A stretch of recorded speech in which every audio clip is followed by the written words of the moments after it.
time frame, still kind of choppy, still very odd price action, weird structure, weird trend, weird momentum. Not really sure what this is about. So again, we're going to go through the couple different ways that I could see how you could make an analysis on this. So right off the bat, let's just go ahead and say that the 59.4K supply zone that we had drawn, which we labeled as a daily supply zone, right? Daily candles getting rejected from it. This was formed on the daily time frame. We even used it as support. So seeing it act as resistance here on the daily time frame, really not too much of a shocker, right? So that in itself does kind of set the tone for what to expect. And once we start closing daily candles above this zone, then that gives us that sort of confirmation that we should be bullish, right? We should be anticipating more uptrend. We should be looking at, higher resistance levels. 61.3K is a notable one. And I really don't think there's much after that, right? We can go into that sort of expectation of more price discovery, that sort of mentality. But for the time being, as long as we're still below this daily supply level, that's just what it is. It's going to act as resistance until it no longer acts as resistance. So it makes sense to expect that, especially when the lower time frames are very choppy and very unclear, very sideways, up and down every other day. Not really too much of a trend here. Whereas previously, we go up, or I'm sorry, we go up and we go up for the course of a week or two. And then we go down for the course of a week or two. We go up again. So it's very trendy movements, right? Whereas here is this kind of just like all over the place, kind of consolidated, a lot tighter price action than what we're used to. So that is really truly the analysis here, is that the trend is not having a trend at the moment. So with the daily time frame, with the macro outlook, there's a couple different ways that you could analyze this. A couple different ways as according to market structure. So you could see this as this is honestly one low, right? Let's just go ahead and say that. And then from here, it's very interpretive. There's a couple different ways that you could argue this. This could be the high that you're looking for, and then this is a higher low. This is another higher high. This is a higher low. This is a higher high. I actually saw someone who labeled this all one consistent leg upwards. So if that's the way you interpret this, then this is still a lower high as opposed to this high. And that would give you a bearish market structure. And the way that I see it personally is we have this low, we came up, we found our lower high, this was a higher low, and this technically was a higher high. So technically speaking, I'm looking at this and the way I analyze it, I'm saying we have a bullish market structure, right? Quote unquote. And emphasis on that, the way that I see it, because truthfully, like we just said, before we got into that whole analysis, um, the true analysis is there is no trend. At the moment, our lower time frames are kind of just going sideways. So it doesn't make a lot of sense to assume a higher time frame trend when your lower time frames are kind of just chopping. So that's sort of the perspective that I'm taking. Listen, when we're clearly uptrending, you will hear me come in to these live streams and say, we are clearly uptrending, higher highs, higher lows, bears are dumb, price discovery, all that, right? And then when we're downtrending, I will say, expect to be able to buy lower and lower lows, lower highs. We can, expect lower and then adjust if strength is shown. At the moment, the true analysis that I'm giving you, and I know a lot of you are not going to like this because it's not too helpful, the true analysis is there's nothing going on here. Nothing of importance is happening right now. It is simply chop. This price action is made specifically to shake you out of your position. It is made to make you think that we're going to 80K tomorrow, and then this daily candle happens, and then all of a sudden you hear calls for 40K, right? So don't fall into that trap. Wait for some sort of significant reaction. And then when we jump into our lower time frames, we kind of have a solid idea of what that really is. So for the entirety of this price action, we're kind of just going between 52.4K and 59.4K. So a 7K range. So yes, it's quite a big range. And yes, if you don't play the range, then you're going to miss out on some of the move one way or the other. But that's the true significance of the price action itself, is when either this zone breaks as resistance and gives way to higher price action, or this zone breaks as support and gives way to lower price action. At that point, we can likely say, yes, this was the lower high. This is downtrend confirmed, right? It seems very likely that we continue downtrend on a higher time frame perspective. Or at this point, you can say, yes, this is continuation of our higher highs and higher lows, and it seems very likely that we'll continue price action in the upwards direction. Until then, it is simply sideways. And to kind of express that, to make you see that I'm not just saying this for the sake of, you know, just not having anything to say, we can just look at our 4-hour 200 moving averages. We don't even need the price action itself. So previously, we have a very strong trend, very, very strong uptrend. So this is that whole sort of bears are dumb, price discovery, higher highs, higher lows, that whole spiel, right? Now that this momentum has died down, we're just going sideways. There is no favor towards either side. There is no, probability saying that it's more likely that we go up or more likely that we go down. Nothing really matters in this price action. Whatever happens as a result from this price action, that's what matters. But don't fall for the chop in the meantime. So that's just to sort of give you an idea that we don't even really need price action to see what's going on here. So, to go along with that, yes, we are still holding our 4-hour 200 MAs.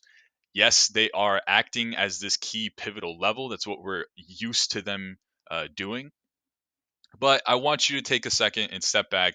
And if you're new to these live streams, we very heavily rely on these 4-hour 200s, not just for Bitcoin, but it's part of my system and it's a key part of my system. So the 4-hour 200s for Bitcoin specifically are very notable because they have consistently acted as this sort of local bottom for the past 7 months or so, right? And then once we really sort of cracked below them and start using them as resistance, they start acting as this local top.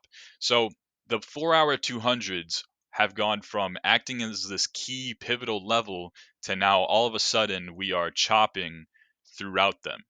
Right, and this price action isn't clean. Yes, we're still holding them, but we're giving them a lot less merit than we're used to. Whereas here we're saying, yeah, this is likely to act as a local bottom. Or here we break down, we reclaim, and we say, yeah, that's likely the local bottom.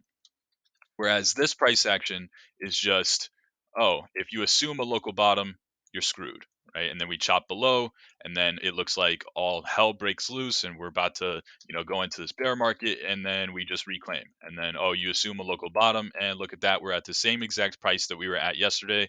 So what are you getting yourself worked up for? It's not really worth it. Don't fall for the price action in between. Wait for the result of whatever happens, and then whatever happens will likely be the trend for a significant amount of time moving forward. Right? That's typically, ideally, the way trends work. When you find a trend, the trend remains the trend for a week or two, or potentially even 7 months. Right? So don't fall for it. I cannot express that enough. I know I sound like a broken record. I know you guys are annoyed, but that's the truth. Hourly 200s kind of give us the same sort of vibe. Very choppy price action. We're losing this 57K demand zone. We could have said the exact same thing yesterday. It meant absolutely nothing, and we went on to retest this 59.4K supply again. Got rejected, and here we are just chopping through these hourly 200s again. As long as we're below this region, as long as we're below that region, we have a chance of breaking these 4-hour 200s. right? That's a real possibility. If we can reclaim that region, then losing the 4-hour 200s is no longer sitting in the back of our minds. If we lose the 4-hour 200s, then the possibility of another move down to 52.4K, just like we saw here or here, is likely. It's not necessarily probable or unlikely. It's a lot more likely. Don't be surprised if something like that happens once this region is lost as support, right? We know that the trend is chop in between this level and this level, so expect anything in between, right? Any sort of possibility. Yes, even the loop de loop. No, I'm just kidding. But that's exactly what we're looking for. Anything in between these two levels. All right. So now that I've joked around and rambled a bit, let's go ahead and move on. I want to talk about dominance really quick. So dominance, that wick is not real, I don't believe. No, it is not. All right. So ignore the wick on the bottom. Dominance has a tendency to do that sometimes, just the way TradingView calculates it. But I will say, if you read today's morning update, dominance is approaching a very key level. Um, Take that with a grain of salt because we said the exact same thing here. We said the exact same thing here. We said the exact same thing here. And we said the exact same thing at 60 points, right? We're going to keep approaching with this mentality. And it's not that we're looking for some sort of crazy V-shaped reversal where or Bitcoin just sucks the life out of all these altcoins and everyone capitulates their alts and whatever. We're not looking for that. We are not doomsday callers. We are speculators. We are searching for points of speculation where dominance may bounce, potentially.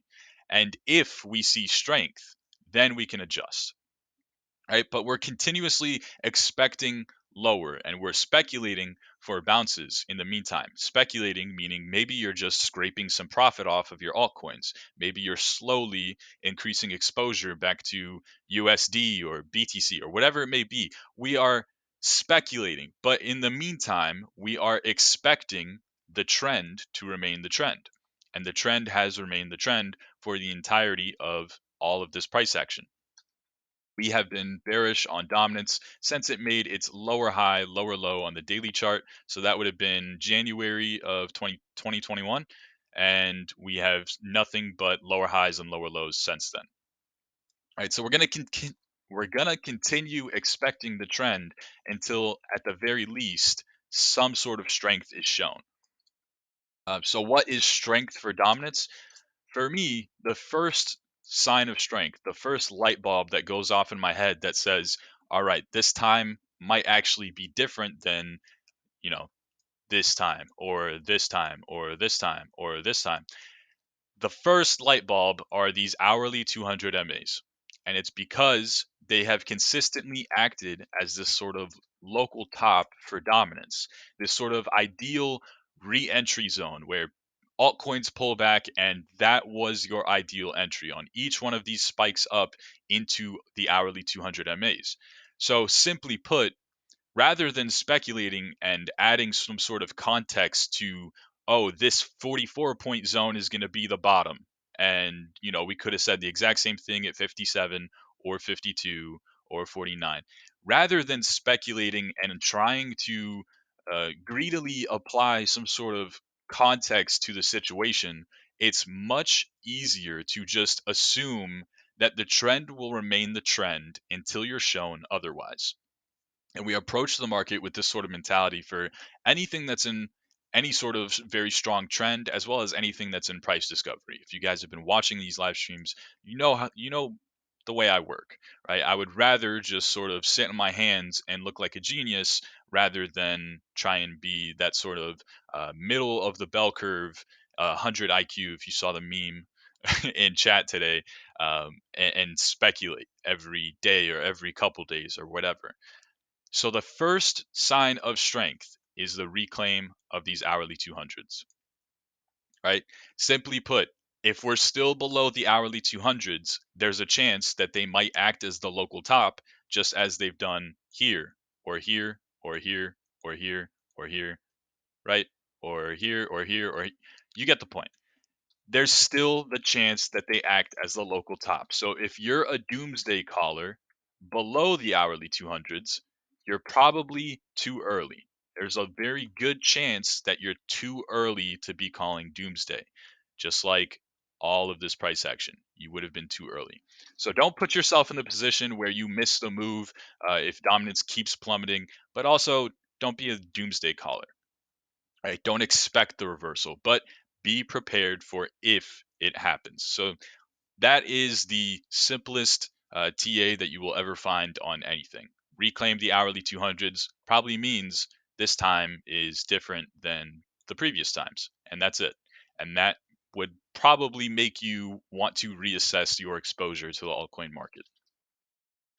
So, with that put, I will go over ETH USD very quickly, very quickly. There's really not too much to say here. This is a little scalp that I'm in, but it still very much is. I just showed you guys the short scalp, but I'm gonna say bears are dumb. Higher highs, higher lows, bears are dumb, right? It is still that sort of mentality. Don't get it wrong. Don't, you know, read too much into my tiny little intraday 4% short scalp, whatever. It still very much is lower highs, lower lows. Bears are dumb. Expect price discovery until something changes. Macro, that is the outlook. Don't read too much into the 4% short scalp that I'm currently in. And also, it's my entry was a lot higher. So don't try and take that trade right here, right now either. But macro outlook, it is still, you know, search for stupid high fib targets, 1.618. All of a sudden, we're in new all-time highs. We're looking for 1.618. Everyone thinks we're crazy. We hit 1.618. We're a take profiter. So now we're above this 1.618. Now we're looking for the 2.618. Everyone thinks we're crazy, and we hit the 2.618. We're a take profiter. If it pulls back in the meantime, great. We get to re-enter. And if it keeps going, then we're going to continue looking for higher fib targets. We're not expecting the reversal. We're not expecting doomsday, but we're preparing for doomsday, and we're expecting the trend to remain the trend in the meantime. So really, if the trend doesn't remain the trend, then, or wait, I lost my train of thought. If the trend remains the trend, what's to say that ETH won't go to 4,900? Just like what's to say ETH wouldn't have went to 3,500 when we're at 22, right? Hopefully you guys see where I'm coming from. This mentality is simple. It is sort of that left side of the curve mentality. Really quick, I'm gonna bring in a little bit of my personal life, but one of my buddies, good friend, is an algorithmic trader. He builds algos and he uses those to trade for him. And he does it privately. No one knows who he is, but he was talking to me and he said, "Yeah, I built this algo and I've spent, a couple of months on it and it works based off of mean reversion. It's very similar to if you guys have ever seen this Cuban reversion bands." So the way he described it, he didn't show it to me, but I'm assuming that it's something similar like this. And he was explaining it to me, and it works based off of mean reversion. It takes these sort of calculations and whatever, and it tries to predict where price is going to pull back and then re enter. And when the trend has flipped back bullish again, so you can continue riding into price discovery. That was the whole purpose for this algorithm that he spent months working on, where he's trying to help himself for things that are in price discovery. So he knows when to take profit and when not to. And he sat there for 15 minutes and explained this complex algo to me. And at the end of the sentence, at the end of the 15 minutes, he said, "Yeah, and I'll be honest with you, I frequently get out traded by people who just search for FIP targets, and that's it." And I laughed and I said, "That is literally what I do. I search for fib targets. And in the meantime, if we lose for ETH, it is the 4-hour 200 MAs. In the meantime, if we lose the 4-hour 200s, then I know to stop expecting these fib targets because these 4-hour 200s have consistently acted as local tops and local bottoms for the past 8 months or so."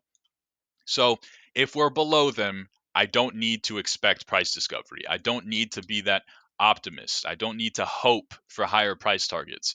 But as long as we're above them still, it's not hope, it's probabilities, it's expected value. So there's a very strong difference. Don't get that twisted. So this sort of 20 IQ strategy, I will admit fully, it is a 20 IQ strategy. It is take the fib draw from the previous all-time high from 2017 to the uh, all-time low, or not all-time low, but the low back in 2018, and look for fib extensions and target those and continue to target those until something shows you that we're bearish, until something shows you that it's less probable that we head up to that target. And it's just that simple. And we have applied this for Bitcoin, for Link. Link just hit. We're done with this ETH analysis, anyways. Link just hit our 3.618, 53.6. I do hold Link. I was a take profiter.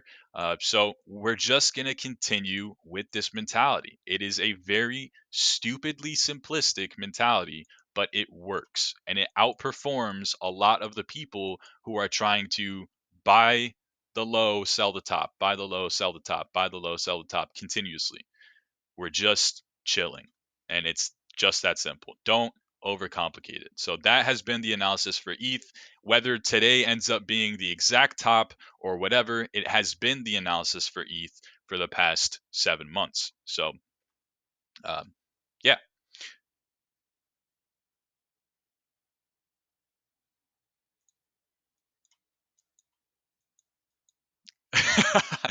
Yeah, man. I'm in a very small, tiny ETH scalp short from like 4170, and I'm looking for like 3980 something. And yeah, I'm the reason. Yeah, you're right. Mercury Trader. That's a good one. That's a good one, man. Um yeah, so I want speculative shirts, I want bears are dumb shirts, but I also want ETH to zero shirts because I'm in a very tiny short scalp. So, all right, guys. I am officially done rambling, so I give you permission to take over. Feel free to let me know if you have any questions or anything that you want to see in the live stream. Xcode has Cake USDT. He's been waiting on this for 2 days now. Patience on this guy.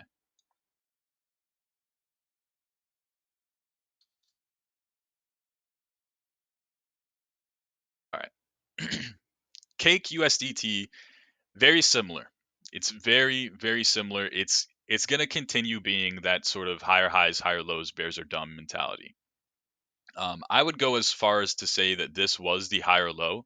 So breaking that, I think if this ends up being some sort of lower high and we go lower, I would call that a confirm break in the structure. Right? Assuming today's candle ends up being a lower high, it's a very speculative assumption. It's a very, very speculative assumption. But if that happens, then I think we can say this is our lower high, this is our lower low. So basically, across below this wick means more downside probable.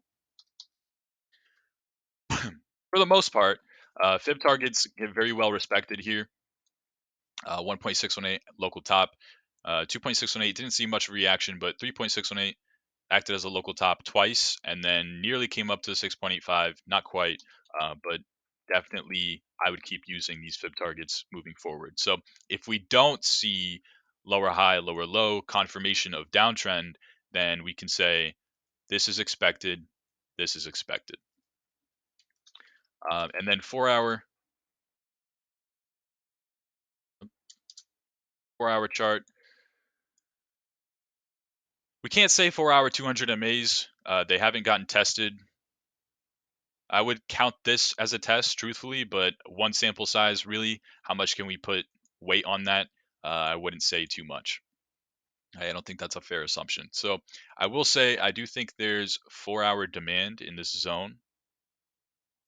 So it makes sense. If this region holds up as support, then we probably have higher low and then continued price discovery. If we lose this region instead, we likely go on to break this low, and at that point we have low, lower high, lower low, confirmed downtrend on our daily. So I think it makes a lot of sense zooming in at this 4 hour and combining that with the hourly analysis just by seeing this zone right here at $36 region. So if that happens, what would I look to target? I personally would be interested in this demand zone at 28, 28.70, 28, and that would be my ideal buyback. If we keep going below that, then this looks very scary up to that point, and we have a much bigger chance to continue downtrending into even more major supports. So this is my ideal buy zone. If we confirm some sort of big downtrend on our daily chart, and then if we lose that, then I'm fully expecting $24. I'm fully expecting $18, and I'm going to continue fully expecting until we have shift in trend. And then, yeah, we see if there's anything noteworthy on the hourly. And then the hourly, really nothing that I can see. This is just chop, truthfully. Above, below, in between, just chop. Sideways momentum, this is chop. So if we chop below this demand zone, that'd be very bad. If we chop into it, hold it as support, it's likely that we'll see more chop upwards. Then we'll go ahead and mark out, I'll say that's kind of thick, but probably some hourly supply. So a bit of a range highs, range lows.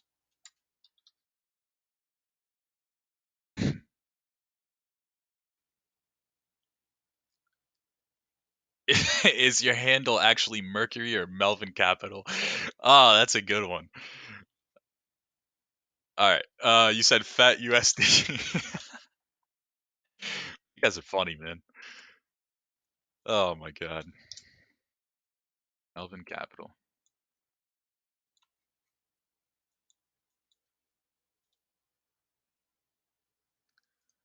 I think we have. I'm gonna cheat. Ah. All right. I'm cheating here, but my analysis kind of already made for me. So definitely not the price action that I would want to see from Fed. I want to see the continuation upwards and continue making bears look dumb. But we had this range. We developed this range on our daily. So it's a range, right? We fully expect the range to just act like a range.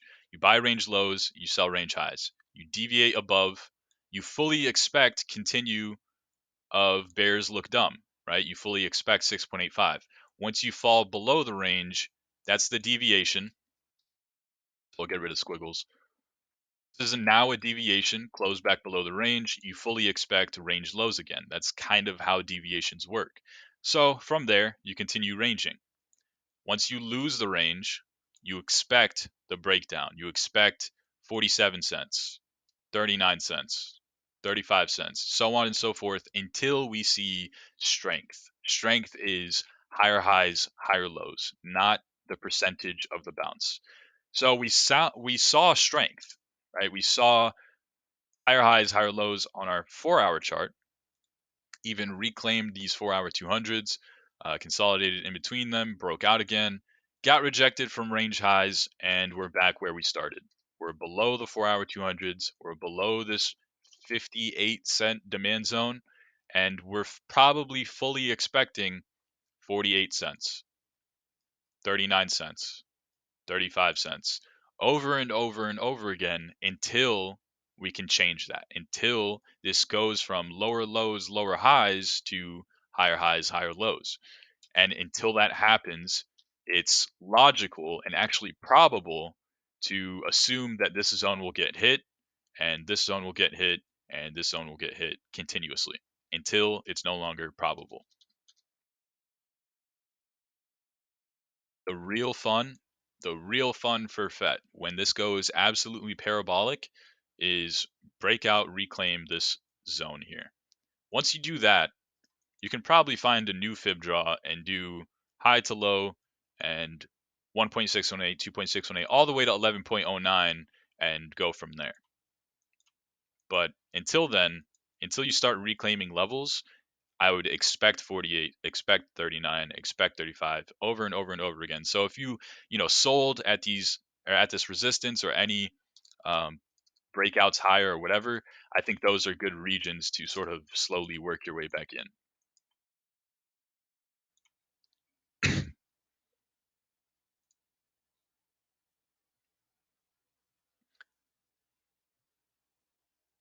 Yeah,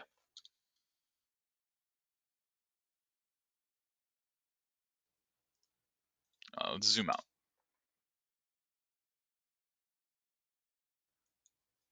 All right, so BTC chart is actually very clean. So all we have is 3 daily levels. I think that's all we really need. Daily level, daily support, daily resistance, and daily resistance. Supply and demand. It's simply put, as our price ranges sort of show us, break this daily level, probably head on to this daily level. Break that, head on to this daily level. Break that. That's that sort of breaking the 73 cent zone on the USDT pair, where we see a parabolic move. And all this is on the BTC pair is a move up to the next daily supply once you reclaim that daily supply. So very clean price action. And now we can zoom in, get rid of all this stuff. Don't really need it. And all right. So we are testing this daily zone again. If there's confluence with this region, then maybe that 48 cents demand zone that we're coming down to on the USDT pair, maybe that's a good buy. If there's not confluence, if we're strongly downtrending, then it's probably not the best buy. Confluence, no, not really. 4-hour 200s do get somewhat respected. So the fact that we're below them is not good. Not what you want to see. Seems like we will go on to lose this demand zone. If instead we reclaim 4-hour 200s and we bounce from this demand zone, then we can likely say we tested this zone as support, bullish retest, and what do we know about this zone when we're above it and we're using it as support, we can probably expect to move up to the next zone. So at that point, things look very good. As long as you're still below these 4-hour 200s and you're downtrending, lower highs, lower lows, seems more likely that you'll fall through this daily demand. And from there, you can probably watch out for, looks like 590, we have some strong support.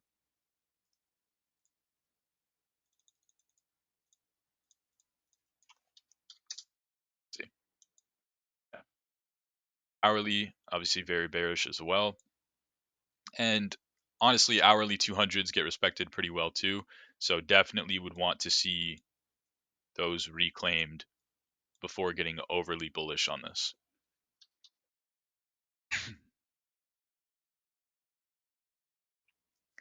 All right, we're going to move on. EOS USDT. I need me to never show you guys a short position again. But I mean, hey, that's what I deserve, right? That's sort of the mentality that I instilled into you guys. So it's really just karma, honestly. Take a 4% short scalp. You think you're better than the market? How dare you? I fully deserve every bit of flaming that you're gonna give me.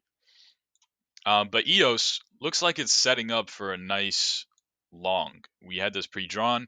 It didn't quite hit the entry that we had, but I mean, it came pretty close, right? And the idea is we're buying this demand zone as a whole.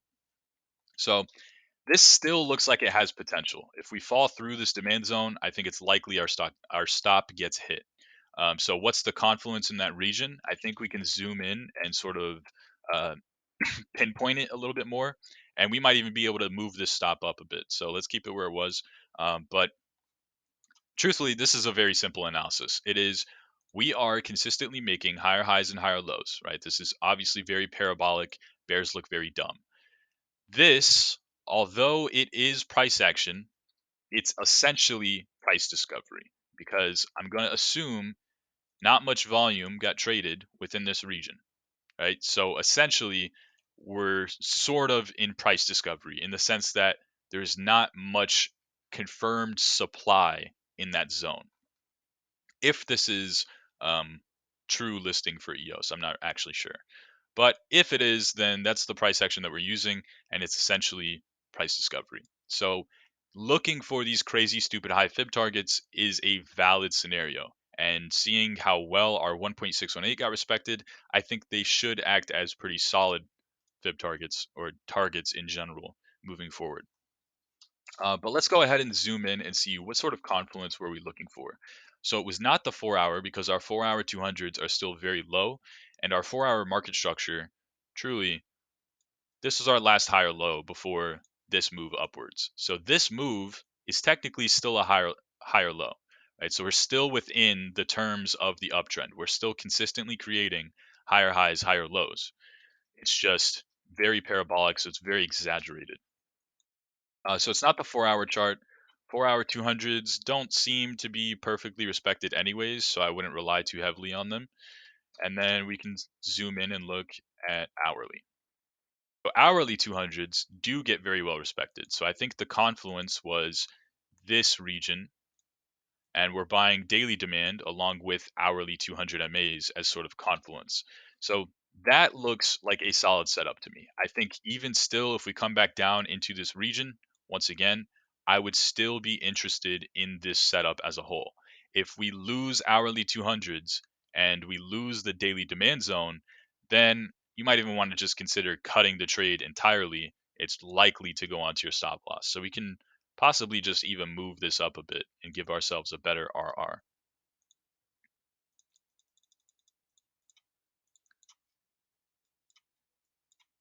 All right, so now we have 23R setup on EOS, and all we're doing, we're buying daily demand with hourly 200s confluence because hourly 200s have strongly acted as this trend, this pivot level. So we're buying the trend, we're playing probabilities, we're buying the retest of a daily demand zone, and if we're right, we get 23R. We get 1.618 likely, 2.618 likely, 3.618 likely, right? Over and over and over again. So we can just target whichever one of these, but truthfully, you can target the moon because your target is price discovery. Bears are dumb until they're no longer dumb, right? And if we're wrong, we take 1R loss, we get stopped out, we move on to the next one. That is a plus EV trade. This is a good setup, in my opinion. I will actually take this.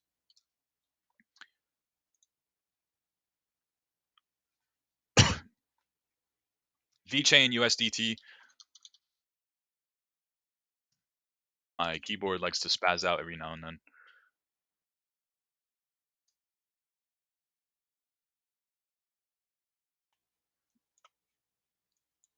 All right. So VeChain, interesting chart because we actually got the breakout. We are consistently creating higher highs, higher lows.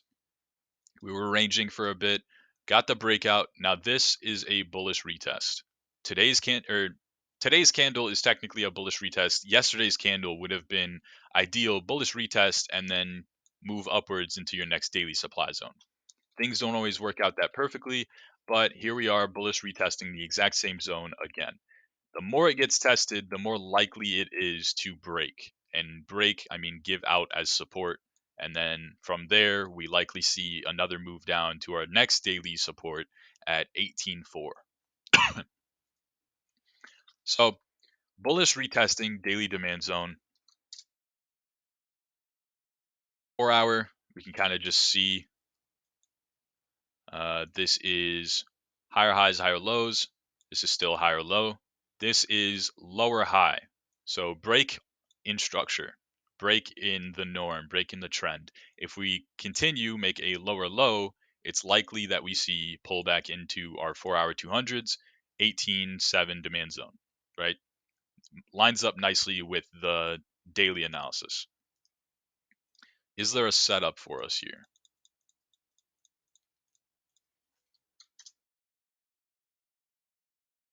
I would say no, simply because we respect these hourly 200s very well, using them as local tops, local bottoms. So if we're closing candles beneath, and that's not exactly how I would like my hourly candle to open if I'm long from this zone, and it seems likely that we'll go on, break our 4 hour structure bearishly, confirm it bearishly, and potentially see a much deeper sell off.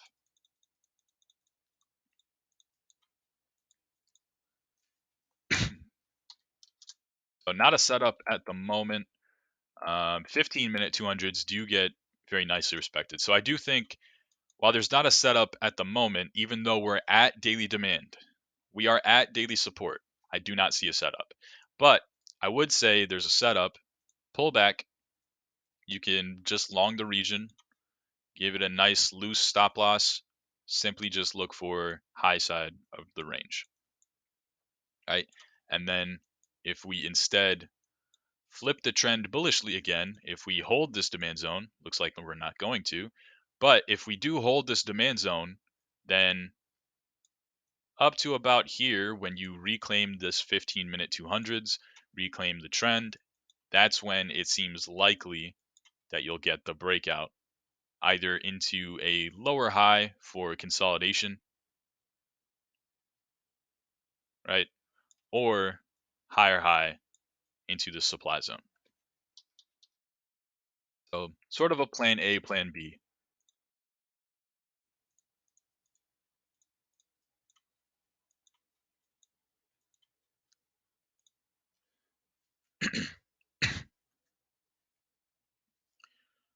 um, on EOS, would you move your entry slightly higher exactly on the one EMA, or keep it in the middle of the demand zone, or cost average in with that entire demand zone? Uh, it depends, but I think the way that I'm going to play it, I think I'm going to look for the top of the demand zone. I don't care too much to dollar cost average in, because I'm buying a essentially a 5% range, right? So I can look to dollar cost average my way in between the 5%, or I can just buy the top and give up that slight bit of buy the top. I can buy the top of the demand and give up that slight bit of RR. So our RR goes from 23 to 17.8. That's dollar cost average to buy the top of demand. So I really don't mind if that means that I'm going to get an entry. Typically, if we're downtrending into this support level, then I don't mind dollar cost averaging, because truthfully, probabilities are against me. We're making lower highs, lower lows. We are continuously downtrending. We have strong momentum. So I can buy the top of the demand zone and likely assume that if that order fills, it's probably not going to be the bottom. Right? I'm probably not that good at my job. I can assume that the rest of my orders will probably get filled. We might even wick down. It's probable that I'll get stopped out because I'm buying a downtrend into a support. Whereas I'm buying the breakout of a major, maybe we can't see it on the weekly, but I'm buying the breakout of a major supply zone that has held up as supply for the past 3 years. Do I really want to be greedy with my entry? Probably not. Right? I probably just want to get in and confirm that I got in and sacrifice that little tiny RR and have a nice little invalidation if things go wrong.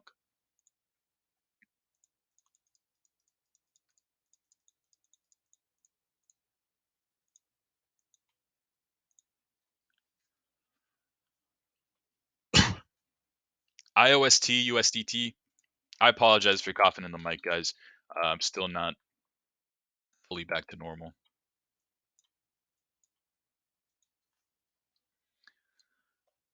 All right.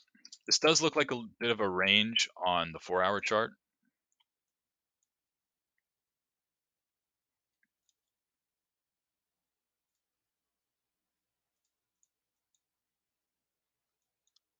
Is this gray box different colored than this gray box? Or am I going crazy? I don't know. Ignore me. Uh, we did come up to the 1.618, acted as what is currently the all-time high, and then saw a very nasty sell-off into range low demand. So from there, tested range lows, tested range highs, got rejected, tested mid range, tested range highs, got rejected. So this is very much a range. When you're above mid range, it's likely that you come up and test high side of range. When you're above high side of range, and this is price discovery, it's very likely that you enter price discovery. And when you're below mid side of range, it's likely that you come down to low side of range. When you're below range lows, it's likely you see a much deeper sell off. So it's just simply a range. It is boring. It is whatever. It is chop. It is there to make you think that there's an actual trend, and there's really not. It's sideways, and whichever way the sideways breaks, you probably don't want to fight it. Our hourly kind of shows us that, especially the recent price action. No momentum here, very slight uptrend, but basically very tightly concealed. The 200 MA and the 200 EMA being tight together and sideways.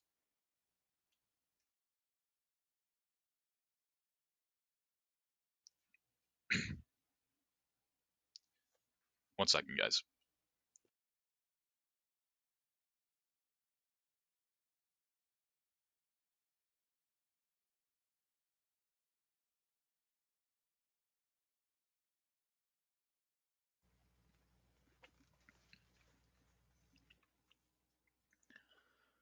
All right, Lena and Engine. Go USDT.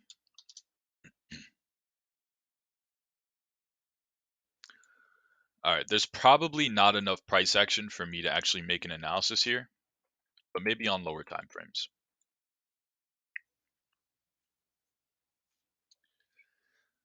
Let's see. As far as zones, I'm not really seeing much. I want to say there's probably something here, but I'm not sure how much I want to trust that. Let's pull out our little cheat code. And okay, so it seems like we're right. We got a nice little spike there, and we probably have a pivot level here as well. So that's nice. Now we made it nice and easy to understand. Below this zone is not good. It means new all-time lows is not only possible, but it's actually likely. There is no support here. Nowhere in this region is there support. There's nowhere where demand has been established. So this is just like for what we said on EOS is essentially price discovery towards the upside. This is essentially price discovery towards the downside. Anything that's in price discovery towards the downside, I stay away from it. There is no telling how low something can go. Just like when something enters price discovery to the upside, you hear me come into the stream and say, bears are dumb, right? And I poke fun at, oh, you're trying to predict where the top is going to be? You're dumb. It's just not probable. It's not likely that you'll find out where that top is. So when it's flipped to the downside, it is bulls are dumb. Bulls look very dumb on this. We are essentially, as long as we're below this demand zone, we're essentially in price discovery towards the downside. Now you can argue that there's hourly demand here. I even would actually, so I wouldn't mind marking that out. So if you're going to be a speculator, if you're going to be, looking to enter in, then that's probably your highest EV trade, meaning that probably has the highest potential where you buy here and this has potential to act as the entire bottom and your stop loss is below these all-time lows and all of a sudden you look like a complete genius, right? If we lose this demand zone, there's truly nothing stopping you from creating a new all-time low. About as complex of an analysis that I can give you just because there's not enough price action to work with. But I will say These levels are pretty clean.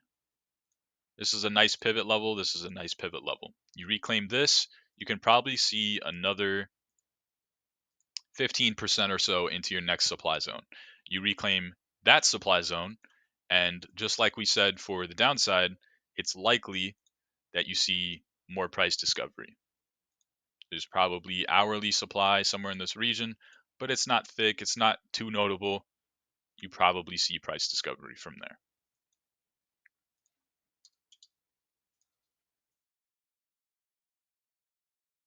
And then engine USDT.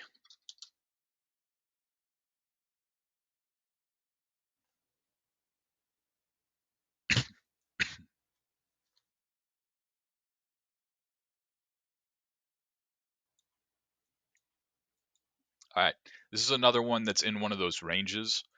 So on the daily, this isn't going to help us too much. We came and tapped the 6.85 fib, and that's just simply this fib draw because this has gone so parabolic that it rendered a lot of our higher time frame fib draws useless. So we had to zoom in and sort of justify it differently. Oh, this fib draw actually worked pretty well.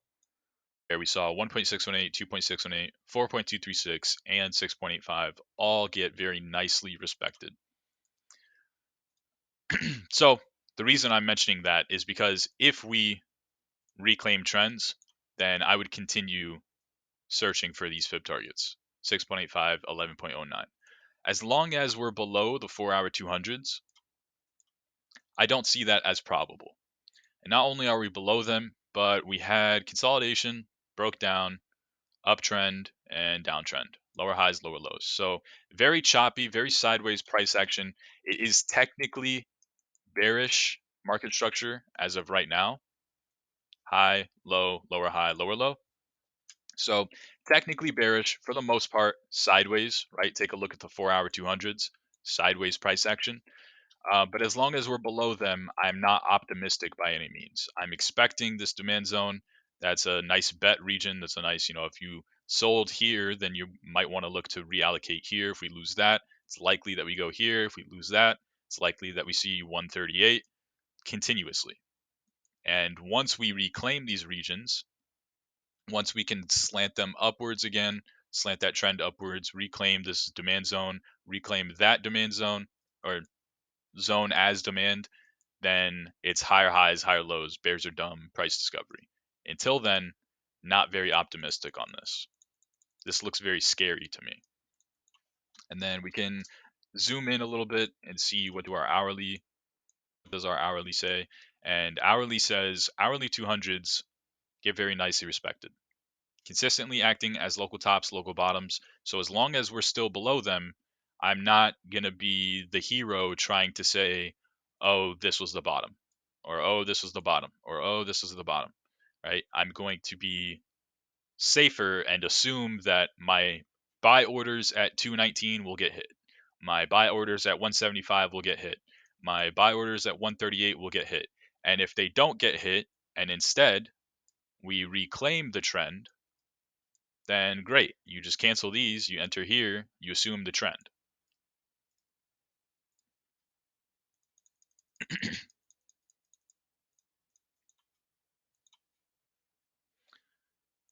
And then, so we have T Fuel.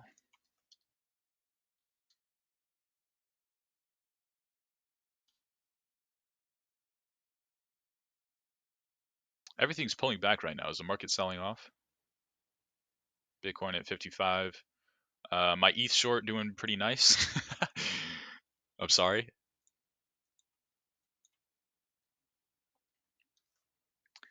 Let's see.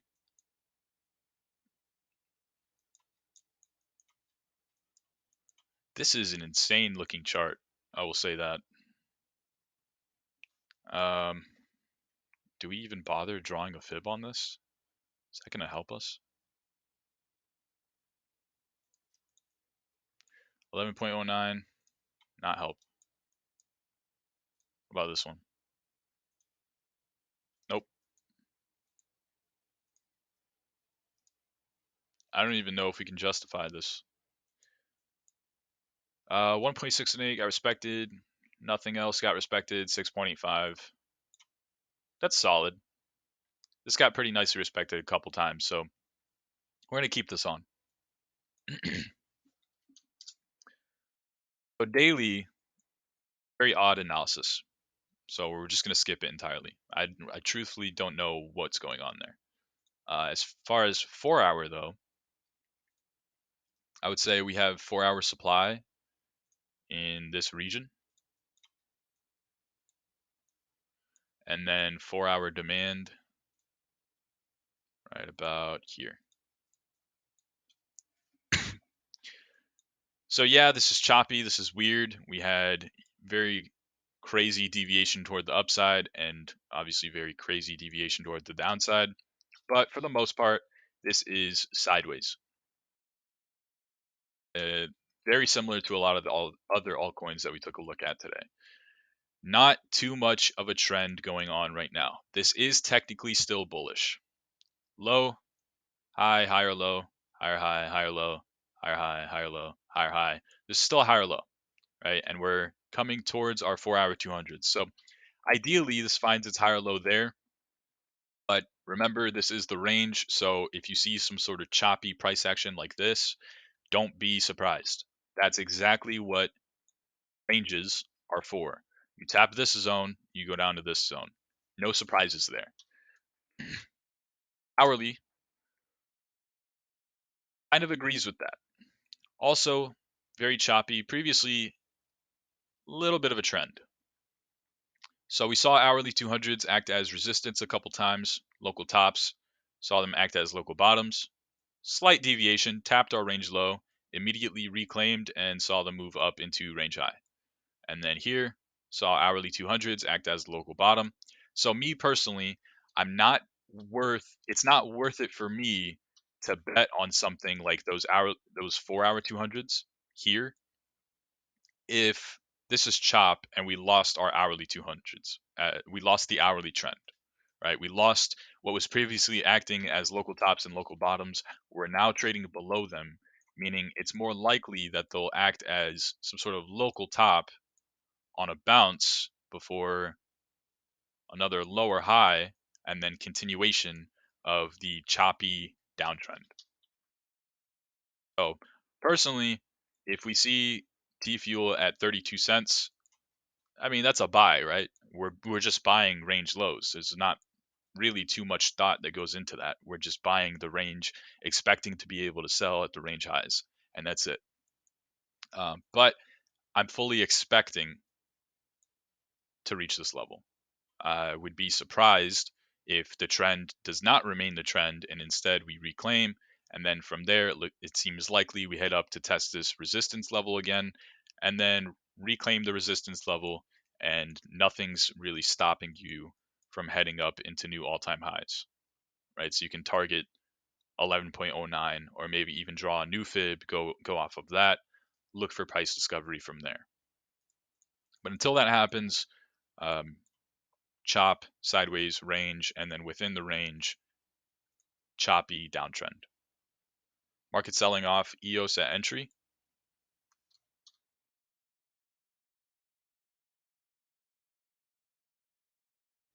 All right. I did not set orders for this yet, but I think I'm going to. This looks solid. I like the confluence here. I'm going to enter this.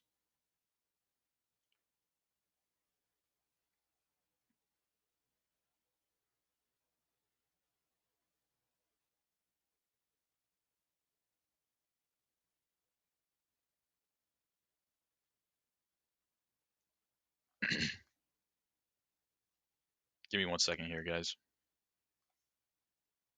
No one has any requests. Does anyone have questions about anything?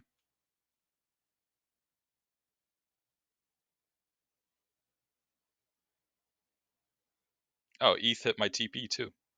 See, you guys are making fun of me, and I'm over here making money. No, I didn't make money. I just hedged a little bit. If number go down on ETH, then I am losing money. But I saved myself from losing more than what I would have.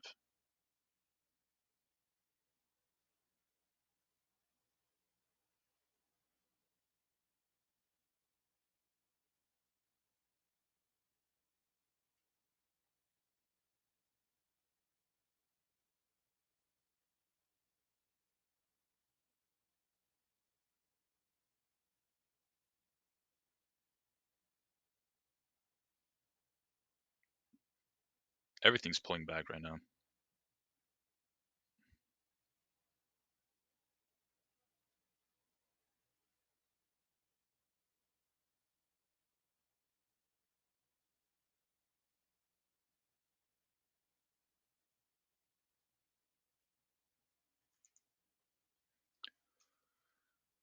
Let's see.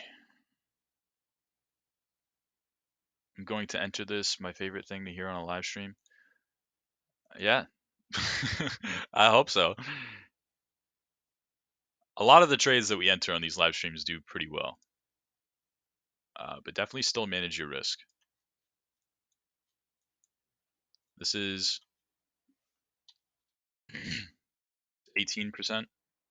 No, 14. 14% stop loss. So don't let that ruin you. Make sure you understand risk management. Racer says Link. All right. I'm hoping Link USDT.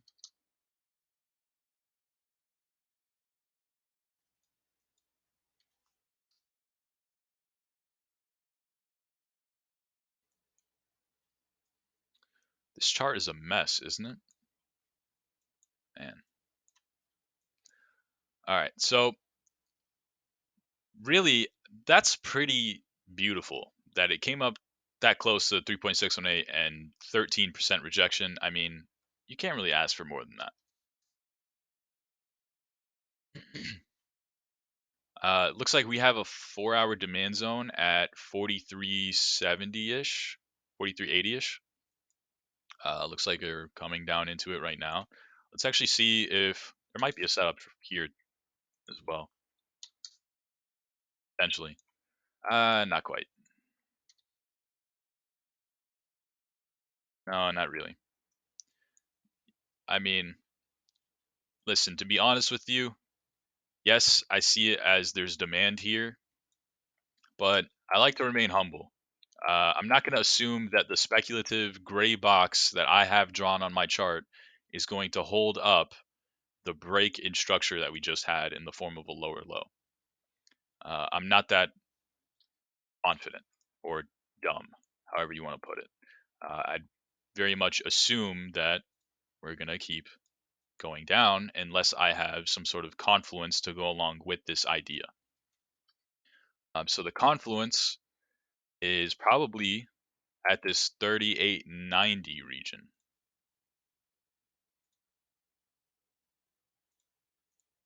So we have 4-hour demand there, and we have 4-hour 200s. So if this continues selling off like that, very volatile, quick wick into this zone, I think that's a very strong buy.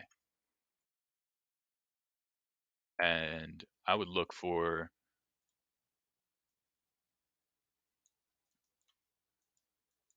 and then I mean we're targeting whoops.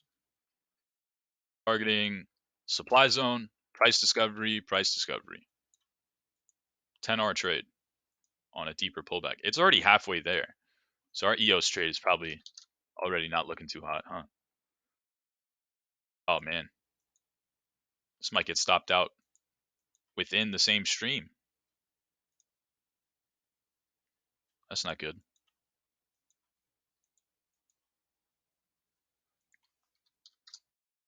Well, had the confluence, but doesn't look like it's going to hold up.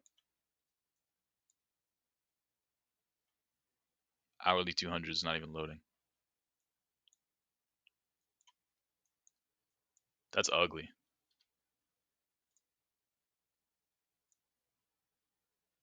Yep. Like we said, for Bitcoin, expect anything in between here or here. Don't fall victim to, oh, we're uptrending, so that means up, right?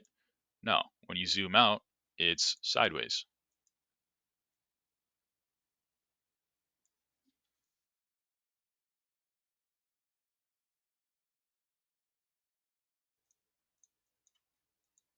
This is a nasty sell-off.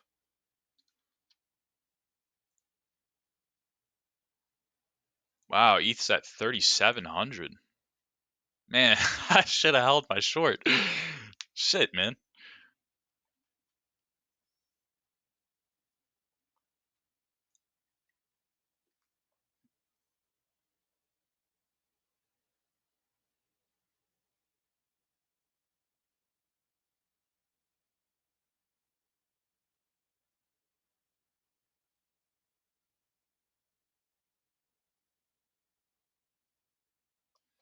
BTC crumbling the entire market. Uh, I don't know about that. I think the entire market is just crumbling.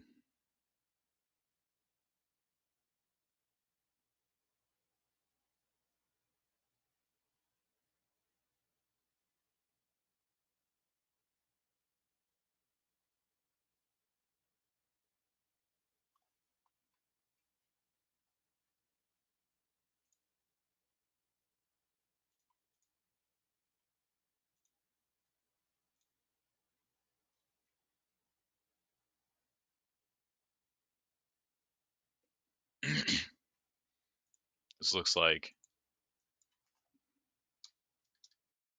bounce.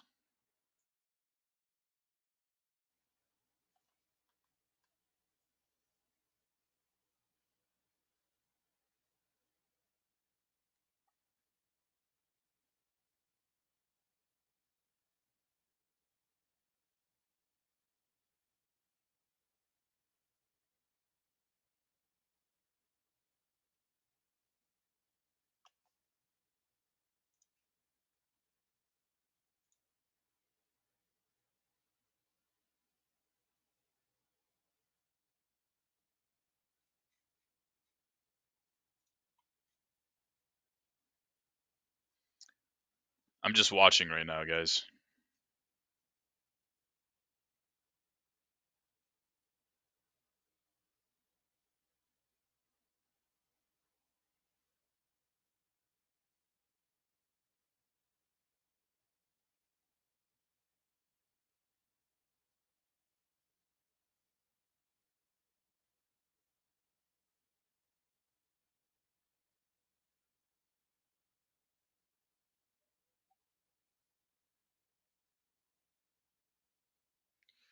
Um, depends. Depends what you're trying to buy. Are we at any sort of support level? For what I can see, not really. This has potential to be a local bottom just because we're overextended. Maybe we see some sort of bounce, but um, definitely not eager to be a knife catcher.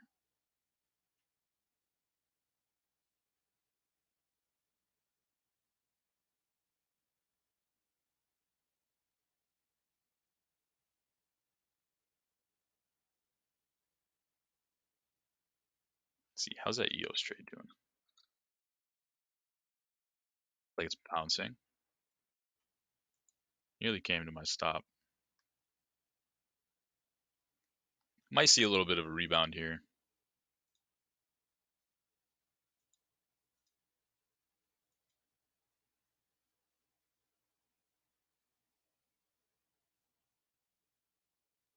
Usually when things sell off this hard, up to something like 1 minute 200s for another sell off. So that would be a pretty significant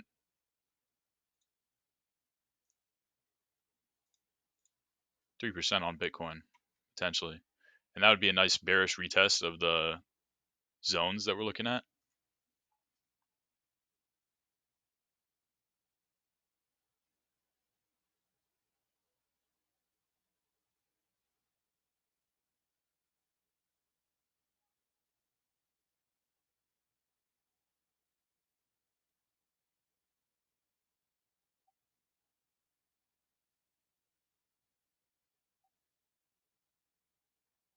What's up?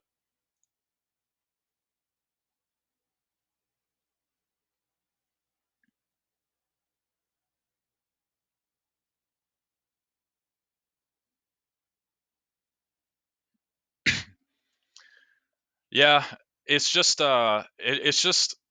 you fall victim to whatever the market's going to do, right? So previously very trendy market. I mean, things were very obvious, very clear for Bitcoin for everything really. And we had you're using hourly 200 MAs as a local bottom continuously, and once you break below them, you see 17% move just from losing the hourly 200. So that's not even top to bottom, right? So very, very trendy market. Then we enter this sort of sideways chop, very similar to what we're in now. Volatile chop in between these two ranges. Very similar context. So when things really start trending like they did here, we broke out of the chop, we broke out of the consolidation, head down to the range lows again. That would be similar to like heading down to the 52.4K region that we're looking at right now. And then that's a very nice trending market, right? It's a very strong downtrend. You even bearish retest hourly 200s again, use them as a local top, continue your trend downwards into this major zone yet again. The major zone holds up and you miss. Oh, hold on, we're getting there. You miss all of this move, right? The first 30%.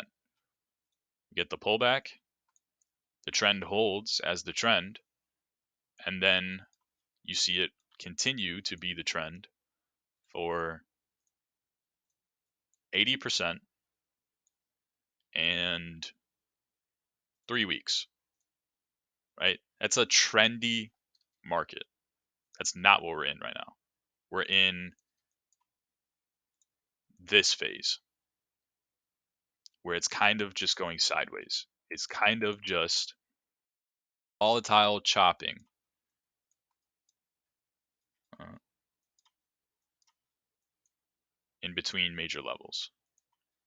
So it's not you, I wouldn't say.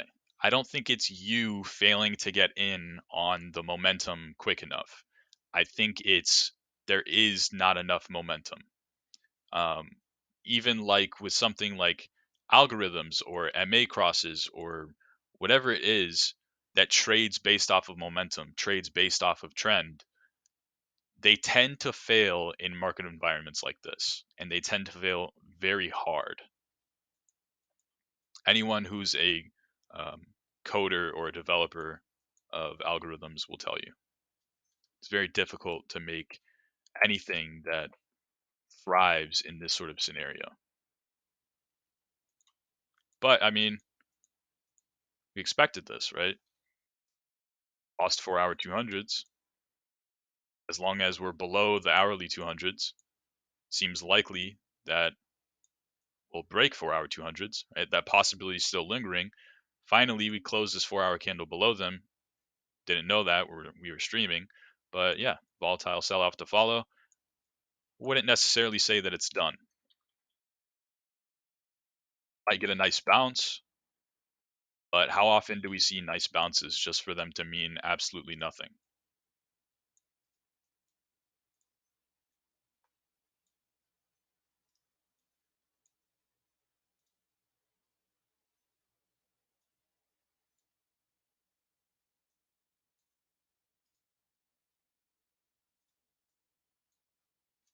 Right? So stick to the plan, I would say. Come up, bearish retest. That's the ideal place for a lower high before the move down. And if we reclaim the region, then seems likely we'll head up to this 59.4K supply zone again.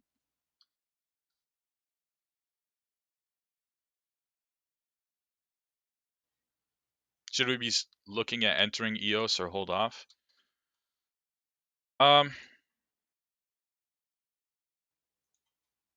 You can't enter it.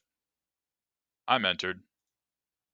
It's my, if this ends up being the dip, then this is what I bought. Right? I have some exposure to everyone on Twitter who's going to say, "Oh, you didn't buy the dip. You're an idiot." I can at least say I bought the dip. This is my exposure to me buying the dip. So If that makes sense for you, if you don't have enough exposure, if you want to buy the dip, then you can go ahead and enter the trade. I would love for this hourly candle to close above these hourly 200s. That nice wick on the bottom. That would be more than ideal.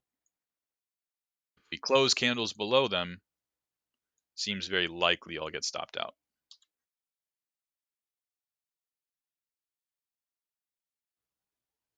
Off the 2-hour 200, I typically don't like using those weird time frames. Does seem like it gets pretty nicely respected though. I mean, yeah, especially just the 200 EMA. Pretty nice. Multiple times where it acts as local top, local bottom. Could do the same thing here, but you know, I'm not necessarily betting on it, even though I am betting on it, literally. But we'll see. If this is the dip, then I look like a genius, and it's likely that I bought the bullish retest of the daily demand zone before continuation into more price discovery. If this is not the dip and we continue downwards, I'll get stopped out, and I would assume that we probably head back down to $6.15 ish region.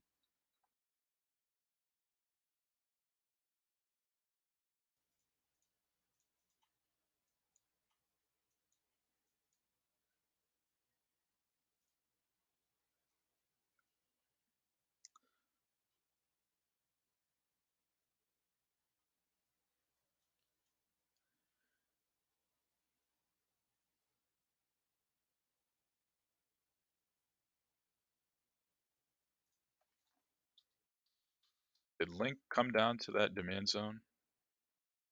Not quite. That would have been a nice buy.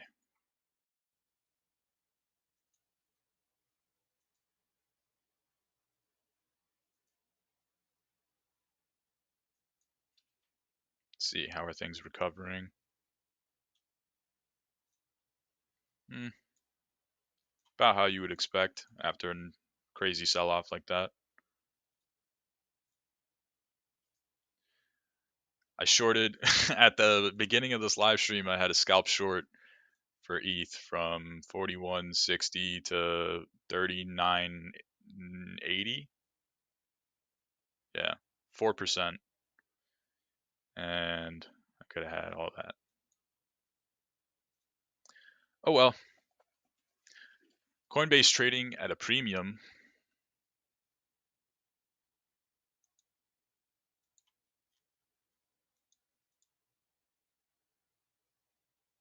Or it's just lagging. I think it's just lagging. Oh yeah, it's lagging hard. It's just a volatile market, man. It's uncertainty. Nobody knows what they want to do. This is exactly what happens. This is precisely why, even when things are uptrending and it looks good and we're above 4-hour 200s and we're above hourly 200s, and even though we're creating higher lows and higher highs for the past 2 days, every single market update for the past week has been chop. Chop part two, consolidation, chop continued, bearish retest, right? It's simply uncertainty. That's why all these live streams, all the market updates have been in accordance with that, because stuff like this happens. We're on Bybit. But stuff like this happens in areas of an uncertainty. And it's just about knowing when the market is trending and when the market is uncertain.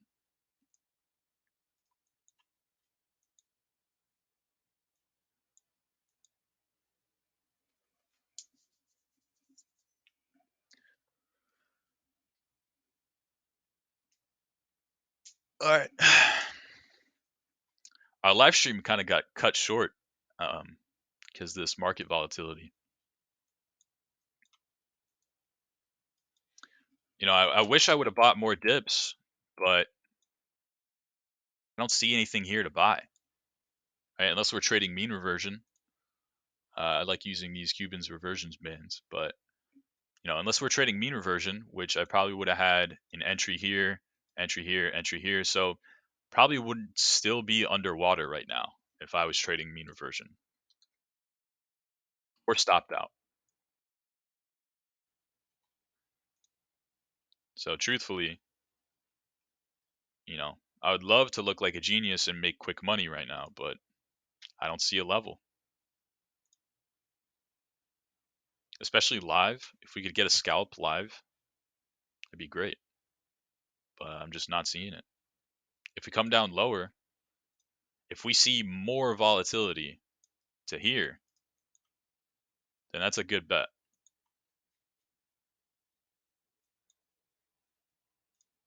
How likely is that though?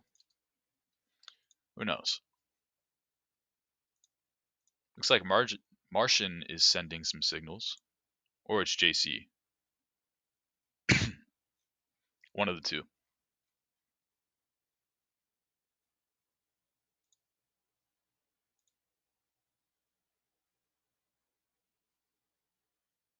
Martian sent Ethereum Classic.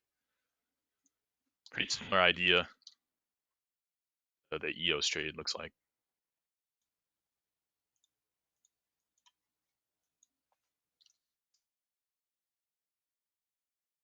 Yeah. He's buying 4-hour demand with hourly 200 MA's confluence. Very similar setup to the EOS trade. I like this. This is a good find by him, I think. It's a nice bet. Entry here, stop loss here, target. And then if we break that, target is significantly higher. But it's a nice setup. Wow, that's literally exactly what he did. Like, exactly. Me and this guy think way too much alike.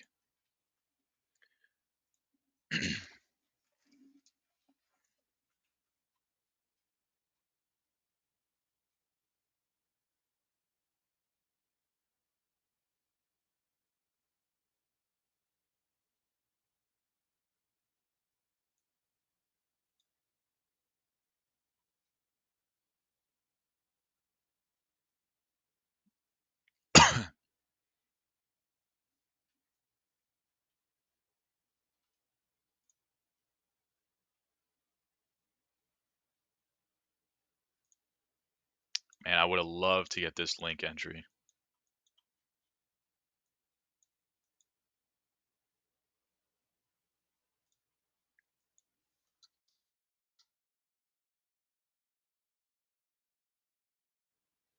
There's still hope here. This looks decent. Need that hourly to close good, though. If it closes below, it's not looking pretty for us.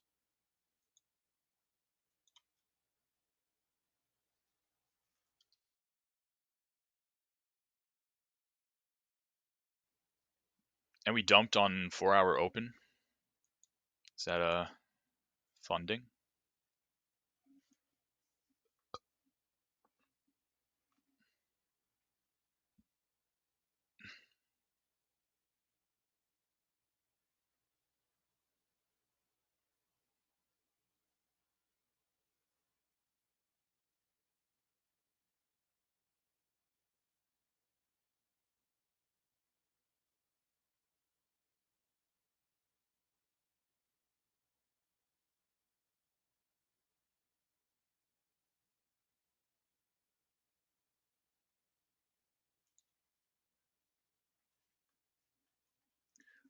People are getting liquidated right now, man. It's sad. If you're getting liquidated off of this, you're not going to make it in crypto. I can promise you that. You will not make it. If that liquidates you, you might as well find a new hobby.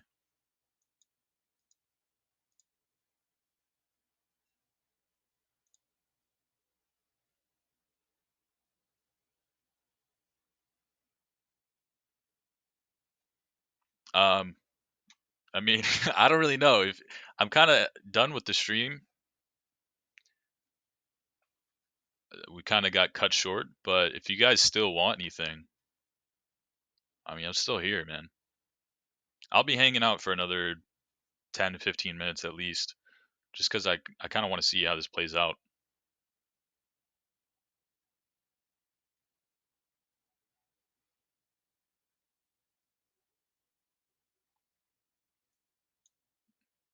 Yeah,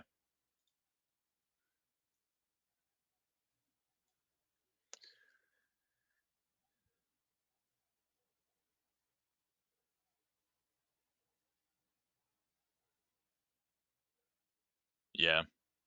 No, it is. Um, it's it's kind of a, what's the term? Is it a take 22, catch 22? Is that the term that they use? Um, but yeah, it's kind of the catch 22 where if you enter and you're not looking for confluence, you're putting yourself in a position to potentially benefit off of something like this, right? That sort of crazy move. Whereas if you look for the confluence, if you look for the nice good bet like this, where you have confluence or the ETC USDT pair trade that Martian just put out, if you look for stuff like that, you're gonna have less frequent trades, but you're also going to enter less frequent trades. So there's going to be less opportunity for potential reward, but you might hit your reward more consistently. So it is a catch 22. And with the liquidated and stop loss, liquidated is entirely different from getting a stop loss hit. Listen, I almost had a stop loss hit in the past 20 minutes, right? We entered and it immediately dumped 10% and almost stopped me out. That's perfectly fine. It happens. It's charge it to the game, right? That's what Loma, who's a good friend of mine, says. Charge it to the game. It's a part of the game. You're going to get stopped out. You might even get stopped out at the exact bottom before a full fledged reversal into more price discovery. It's just what happens. But getting liquidated is entirely different. Getting liquidated means you did not set a stop loss, or you're so heavily leveraged that the market moves 4% against you, and all of a sudden your account balance is at zero. So, liquidated and getting stop losses hit, different things. And then it's another catch 22 with putting stop losses on something like perps trades, or just straight up buying a daily demand zone outright on spot and just kind of chilling a little bit and giving it some leeway to move 30% against you and not take too big of a hit just on spot alone. So there's different ways to do things as well. I was considering kind of just buying daily demand here on spot EOS and just kind of letting it run rather than having a loose stop loss, because of exactly what you just said, where just getting stopped out on crazy moves like this, you see this massive wick down, there's a very good chance that I might have gotten stopped out there, right? Things are starting to look good for me, but I'm not in the clear yet, right? I still might get stopped out at the exact bottom. So it's another catch 22 where you can trade spot, you can trade perps, you can, put a stop loss, you can buy spot and have 30%, but or you can enter and heavy leverage and hope for the next leg upwards, or you can play it safe and look for the pullback into confluence. It's always a catch 22. To one possibility, there's another, and you have to sort of try and find the balance in between the two.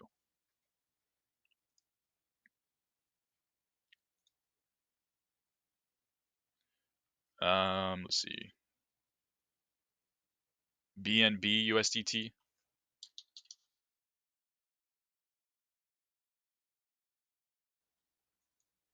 All right, so again, this is a nice little 4-hour demand zone. So any confluence with this region might be a good position to take.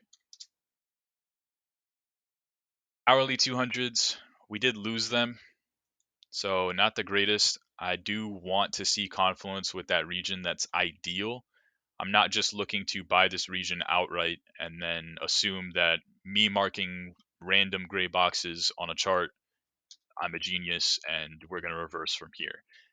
That looks like it's possible with the wick that we have, but how many times do we have crazy wicks just for it to end up meaning absolutely nothing, right?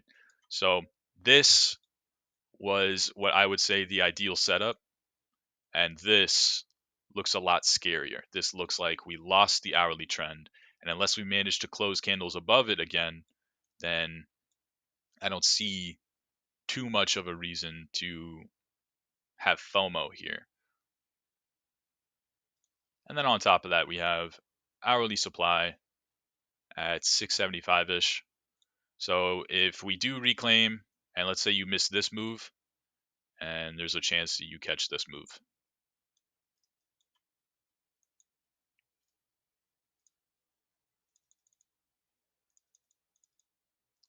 So again, catch 22.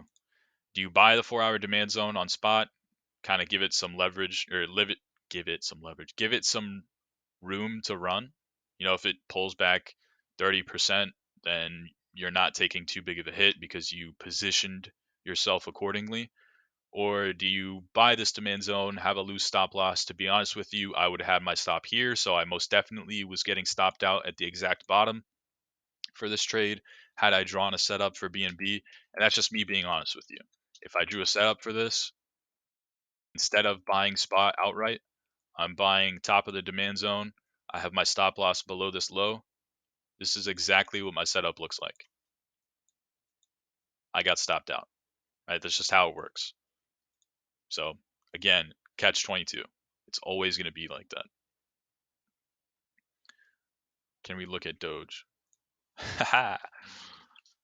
Doge is fun, man. I've been scalping this thing not all day, but um, past week since Saturday, I've been scalping the crap out of this thing. All right, so this just tapped a 4-hour zone. Hold on, let's delete this fib really quick. Very clean level here, and we tapped it once, saw a nice reaction, tapped it again. This is lower highs, so maybe this next reaction isn't as good as the first one was. If we see a lower high, would not be too surprised. Hold on, I want to draw. Okay, so if we found lower high, this is probably the region to do so.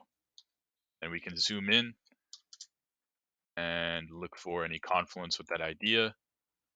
So if we drew out Merck's gray box, look something like this. And we might have hourly 200s as confluence to that. So yes, this is major support. It makes sense to buy this each and every single time, right? And you have potential to look like a complete genius. But the real strength comes when you reclaim this region. Because otherwise, you might come up, bearish retest, come down and test this zone again. And if you lose this zone, that's when things really start to look pretty ugly.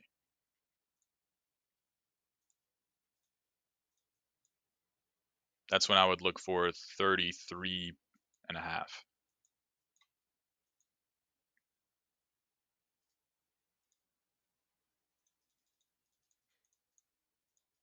So, I mean, again, daily demand, daily support, however you want to think about it.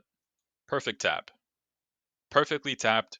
Nice reaction. We would have been up 6%. No, more than that. Up 10%, 11%, just by buying the demand zone that we have drawn because it got respected to the T. Whereas, we buy something like EOS, do the exact same thing, and it wicks through our demand zone. This demand zone is already pretty thick, 6% zone, and we wick, 5 or 10% or 5 or 6% below that. So just charge it to the game. It's just the way things do work. It's just how it is. Can we have a quick lesson on how to draw fibs? Best time frame to use? Yeah, it's an easy. What's a good chart that respects fibs? Let's go. I can't think of one. Let me look at my list here. Let's go to. Let's try theta. No, this isn't going to work. Let's do. There was one that someone mentioned earlier that we looked at.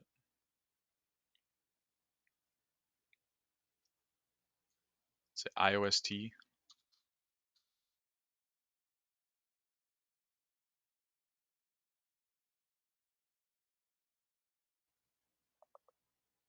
No. Damn it. Ugh. All right, we'll just go. We'll just go to ETH. I can't think of a good one.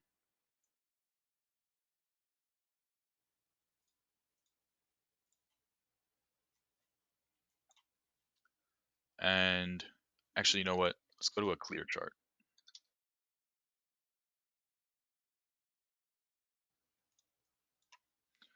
All right. So fibs, I like to use 1.618, 2.618,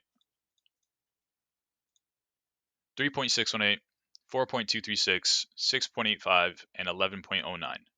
Typically, in a regular market, these two are turned off, and you usually don't see things go above the 4.236 very often.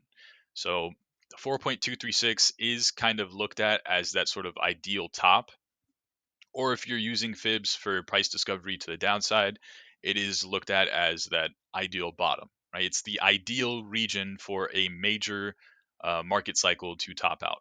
When you're in something like a crypto bull market, you very much need these last two fibs. That's the ones; those are the ones that I like to use. That's just next in the sequence. So these are the ones that I use. When you're drawing fibs, if you're looking for resistance levels, if you're looking for price discovery or targets higher, you're drawing from top to bottom. And what that gives you is these fibs. You'll see 2.36 and 3618 and 5 and 618 and 726, so on and so forth. You'll see all those fibs as well, kind of laddered in between these two levels, the 0 and the 100. My style is very unorthodox where I only use the golden pocket. This is called the golden pocket. It's the 618 and 65. So that creates this little tiny pocket, and it's typically an ideal resistance level. So golden pocket is what I use, and then above that, we're looking for fib extensions. If you're looking for resistance levels for fibs, you draw from high to low, and they don't act as support and resistance. It's simply just resistance. But once what you tend to see happen is we come up, we form a supply zone at this 1618, and then we back test it, and then that zone gets tested as demand, and then we move up from there. So it looks like we're back testing the 1618. That's not the way fibs work. If you draw from high to low, you're strictly looking for resistance, resistance, resistance. Once you come back down, this isn't necessarily to act as support per se. So if you're looking for downside moves, you draw from low to high. So let's see, we'll do low to high. So now we're looking for support levels. So fibs can be used this way as well. So support levels, low to high. Now we're looking for supports. If we continue downwards, we're looking for support 1618, support 2.618, so on and so forth. So we saw golden pocket act as support, and then we break the fib. This becomes no longer useful. So if you're looking for resistance, it's high to low. If you're looking for supports, it's low to high. You can use all the fibs you want. Don't think that just because I do something one way, That's the only way you're allowed to do it. It's just my style. It's just the way things are. If you look at Martian's charts or Jacob's charts, they look like this with all these levels here.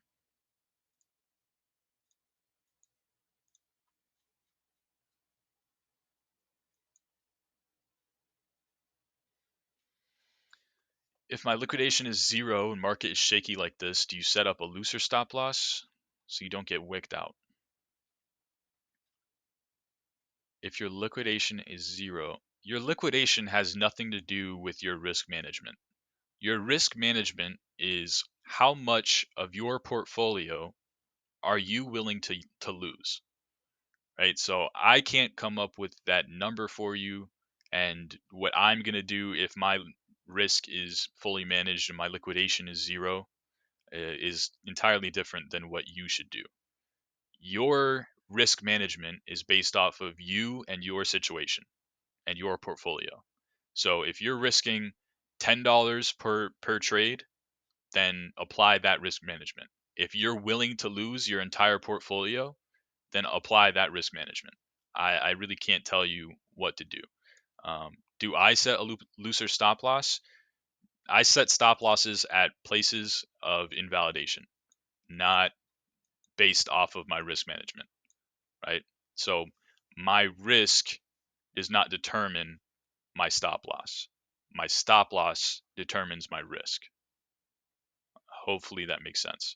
So I'm setting stop losses where it makes sense. I'm not just going to make it looser just for the sake of I can afford to with with my risk. So I don't get wicked out. That's the whole spot versus perps argument. That's where that sort of catch 22 comes in. Are you going to buy something on spot and give it some room to run? Just, position yourself accordingly for if we have this, 20% intraday drawdown or whatever, then you're okay. Or are you going to buy it on perps and have a set stop loss? That's the way that I do it.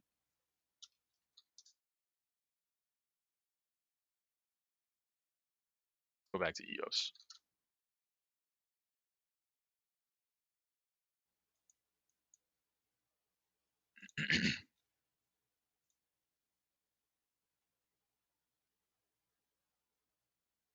Martian and live market updates. 1 billion liquidated in the past hour. That is insane. That's more than I think all of the money that got liquidated on March 13th of 2020. But you're telling me that in the past hour, so this price action, more money was liquidated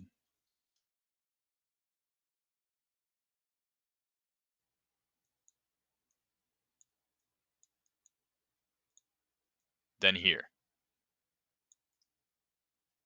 That's insane. That's people getting too greedy, getting too hopeful, getting too confident in something that's chopping, in something that is going sideways. It's just dumb.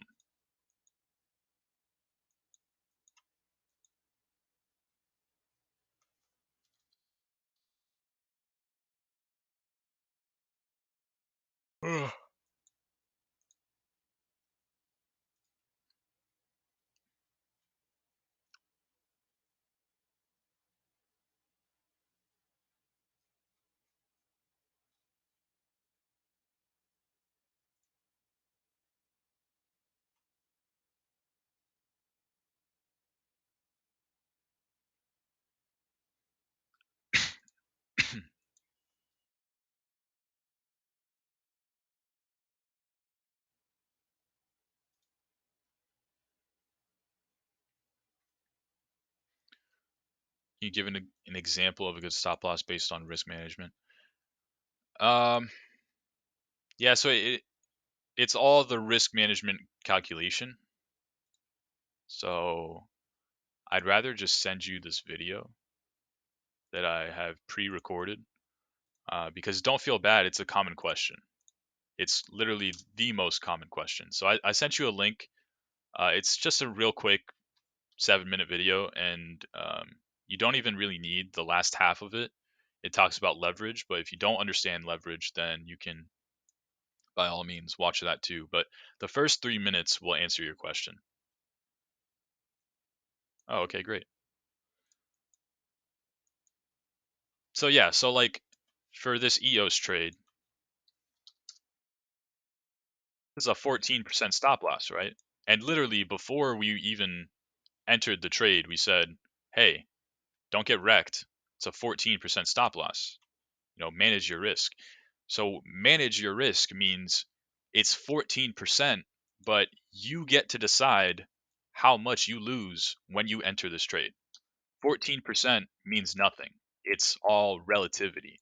It's relative to whatever you put in to this trade. And then however much you lose on this trade, which you get to determine, should be relevant to your overall total portfolio, right? So if you lose $1,000, but you have $100,000 portfolio, you're probably not too stressed out, I would assume. But if you lose $1,000 and you only have $1,000, that's very bad. So your risk is relevant to your position size. Your position size and your risk as a whole should be relevant to your portfolio. And then if you want to go deeper than that, your portfolio is relevant to your living situation, right? How much can you afford to have invested as a whole or be trading with as a whole? So there's levels to it.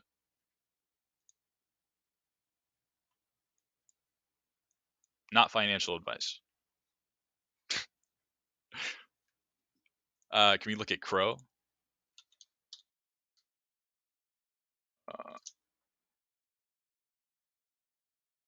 It's the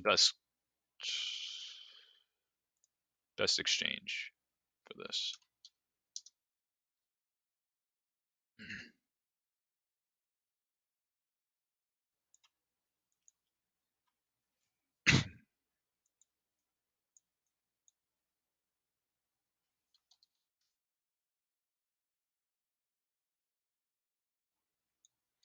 This is a very, very odd chart. So I'm going to say there's 4-hour demand here, and then I will mark out what I think is 4-hour supply there. And then we can dig a little bit deeper. I'm going to call this an hourly supply zone. And when we zoom in, I think it'll make sense. So 4-hour demand, I would be interested in buying this below here, and I really don't see much stopping you. I really do not. I think it's very possible to head back down to something like this 8-cent demand zone. So I would be interested in buying here. And then if we lose that, if we start closing daily candles below this region, then most definitely looking to cut, because another 37% pullback from there really is kind of logical. We're below 4-hour 200s. We do respect them pretty well, and we're below this hourly supply zone. Nice little pivot level intraday. We have resistance, support, support, support, resistance, resistance, resistance, resistance. So not much of a bullish argument unless you're at this zone or above this zone, along with your 4-hour 200s.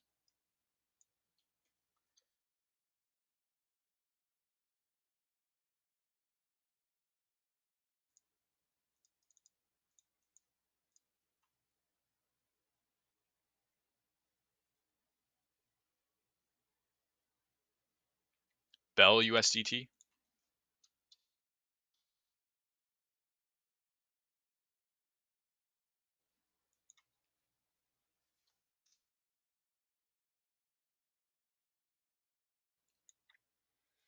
All right, so we have a zone marked out here. I think it's more of a 4-hour zone because I'm not quite seeing it on the daily. It's not perfect on the daily, so you probably see it better on the 4-hour. And it also looks like we can probably have some 4-hour supply here as well. So we'll go ahead and mark that out before we jump in. And yeah. All right, so really we can sort of pull this forward, or let's just delete it and redraw.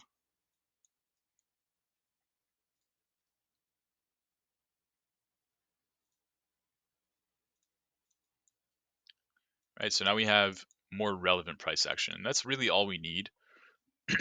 And then we want to take a step further. We have 4-hour demand here at 175-ish.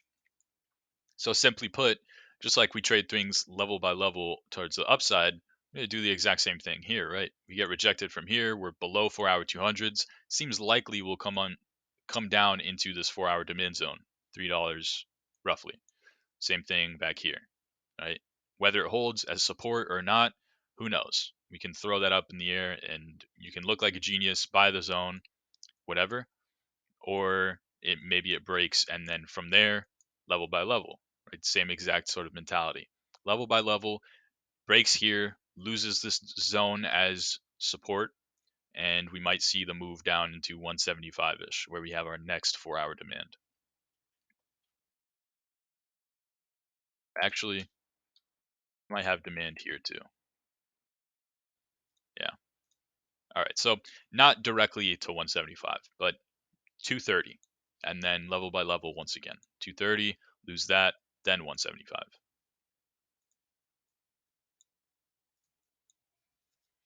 Not really interested in saying that there's strength here until these 4-hour 200s are getting reclaimed, because they do get respected pretty well as this zone. From there, we can confidently say that this is higher highs, higher lows, bears look very dumb, and we're looking for price discovery. So we can draw some fib targets. Maybe this gives us some nice fibs. It's not perfect, but it's not bad. This fib draw. So all we did was the highest high to lowest low before the uptrend. And we saw 1.618 sort of get respected, 2.618, nice pullback, 3.618, local top multiple times, 4.236, local top, and then didn't quite come up to 6.85, but all these fibs got respected pretty well, other than 1.618.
All right, guys. I'm gonna go ahead and get out of here. Oh wait, we got one more request.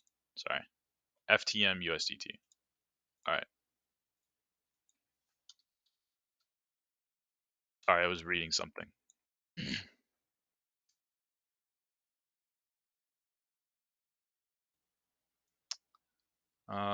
I don't think a fib draw is gonna help us here, really. Yeah, not not gonna help us.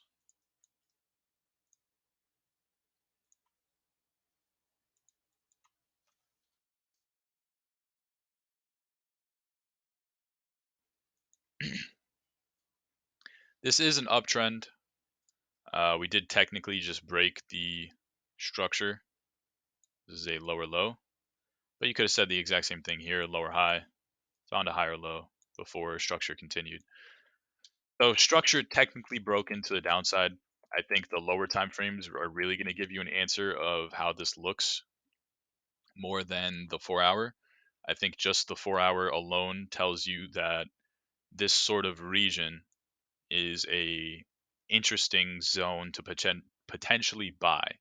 Right, so the 60 cent zone looks like maybe an hourly demand and 4 hour 200 EMA coming up to it. So potentially a zone worth watching. We'll keep that circled for now. Hourly chart, our hourly 200 MAs frequently used as local bottoms. So if we see something other than that here now, meaning this isn't just a wick below and then we close back above and continue, then it's likely that this time is different than this time or this time or this time, meaning we may see the pullback down into this 62 cent region or 60 cent region. Sorry. And then, yeah, so it's just hourly demand, and looks like we have more hourly demand somewhere down here. So level, level, level, and then we lose that. Things start to look very scary.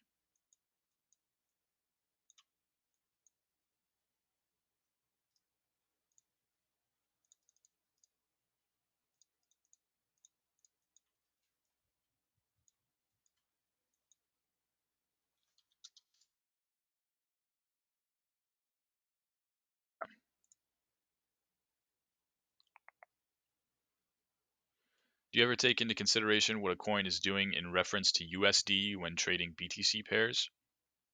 I.e., coin looks like it's going to moon against USDT, but meh against BTC. That is a very good take profit strategy I've found is when something is in price discovery on the USD pair, um, rather than look at just these speculative right magic numbers right in Fibonacci, we can sort of go to the BTC pair and look at past price action and use actual supply zones and use those as take profits for the USD pair rather than just the fibs. So that's been a nice little um, strategy. But yeah, so I do consider it absolutely. I think it makes a lot of sense because the USD pair for a lot of these coins is price discovery. But then when you go to the BTC pair, they're still in this very strong downtrend still. So, and then you might even find that some of the levels of previous support um, are nice take profit regions.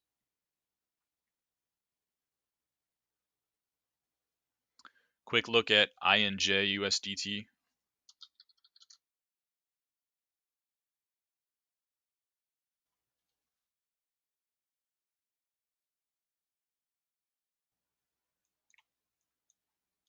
All right, so tap daily demand.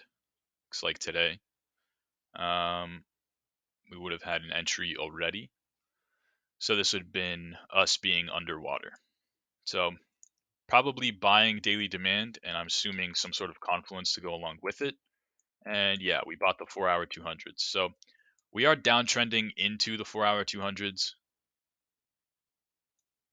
So take it with a grain of salt. If it doesn't hold, probably not too much of a surprise. I would say be very uh, cautious, have that stop loss ready, because if we do get stopped out, seems very likely we'll head down to $14. If we lose $14, seems likely we'll head down to 11. But as of right now, this looks like a nice little setup, and the setup that we had pre-drawn agrees with this. So that doesn't change just because we're here now and we got this crazy wick below.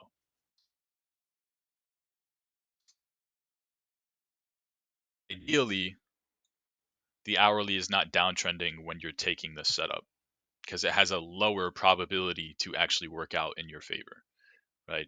So if we instead reclaim hourly 200s, whereas we've been using them as support frequently, and then resistance, resistance, resistance, resistance, if we go on to reclaim them, that's when this setup looks very good. That's when you can, even if you don't want to be the slightly more speculative trader and enter right here, right now, you could say, I'll just enter on the reclaim of this level and I can bet that this is the low. This was the macro bottom. That was the bullish retest of the daily zone that I'm looking for. And from here, it seems likely we're going to keep trending into more price discovery. So we'll just do 4.236. So you sacrifice a lot of RR. What was the trade prior to that? It was like right here and stop loss about here. I think it was below this low, probably. And same target. Yeah. So you sacrifice 2R to have a higher probability setup, but both valid ideas in my opinion.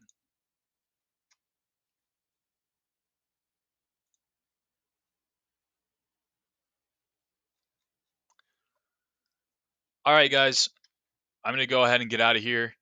Market hopefully recovers, but if it doesn't, then we know we're kind of looking for 52.4K now, right? And all we're doing is we're expecting the chop to continue chopping. Do not, just because I said that, do not market short here and expect this, right? That's not what I'm saying. We have been expecting anything in between this level or this level for the past week. So don't be surprised, but if we bounce and show strength, obviously that'd be great. All right. Don't get yourselves wrecked. 1 billion liquidated in the past hour. That's absolutely insane. I hope none of you were part of that 1 billion. So take it easy, everybody. Thank you for coming to the stream. I know today was a little bit weird. We got cut off with all the volatility and whatnot, but I do appreciate you guys coming out to the stream. I hope you learned something. I hope that EOS trade goes well for us, so you can say that you made money from the stream too. That'd be great. And yeah, thank you guys as always. Love you guys, and I'll see you. We're back on Wednesday. All right, so take it easy, everybody. I'll see you Wednesday.